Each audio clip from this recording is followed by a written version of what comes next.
All right, fourth graders, as you just saw on the smartboard, you get to go to the table that has the glaze color you would like. So you are not sitting in your assigned spot today. You get to move to the table that has the color you'd like. I have picked a purple, of course, because that's, my favorite color. So to get ready to glaze, art shirt, if you have nice clothes on. You need a paintbrush. You will probably end up sharing a glaze cup with a partner or two. If you run out, Mrs. Cleary will fill them up. And then I have my pot. So what I am going to do today is I'm going to work on this messy mat. You will be responsible for wiping this up when you are done, but it will just kind of save cleanup a little bit. Glaze is expensive, so you don't want to misuse it, but you also have to use quite a bit. We are glazing the entire pot today except the bottom. If you glaze this bottom, it will get stuck in the kiln. So, helpful pointers when you glaze. Glaze is thick. As I scoop this up, it's much thicker than paint. And when I actually paint on the pot, going back and forth today will not be the only thing I can do. Glaze needs to be brushed in circles and dabbed into those spots that have a lot of texture. So as you can see, I am just making sure I have quite a bit of glaze on my brush, and when I am on the clay, I am going back and forth. See that spot right there? I might circle my brush to get it.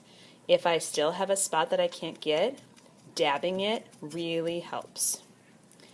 If you get an accidental drip or two on the bottom, not a problem.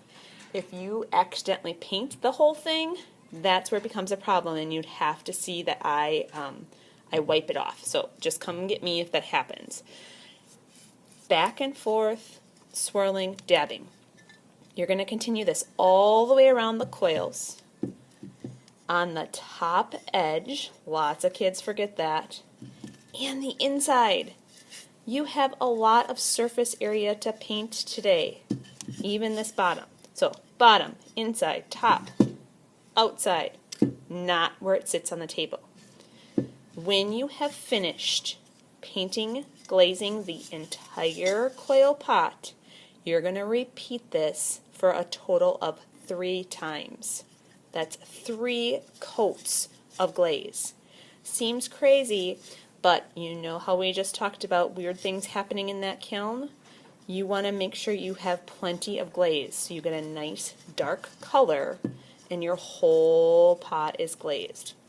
This is going to help seal, protect, and color your pot.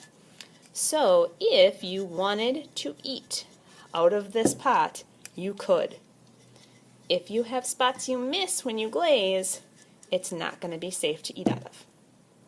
When you're done, your dirty paintbrush can go in the cup at Mrs. Cleary's table. There will be a soapy cup so it soaks all that glaze out. You will need to carry your pot to the place where Mrs. Cleary has told you to, and then you will need to get a rag from the sink, and you will need to wipe this messy mat off so that the glaze is cleaned up. At that point, once your area is all cleaned and you have finished your glazing, you may read, write, create, or work on a project that you have not yet finished.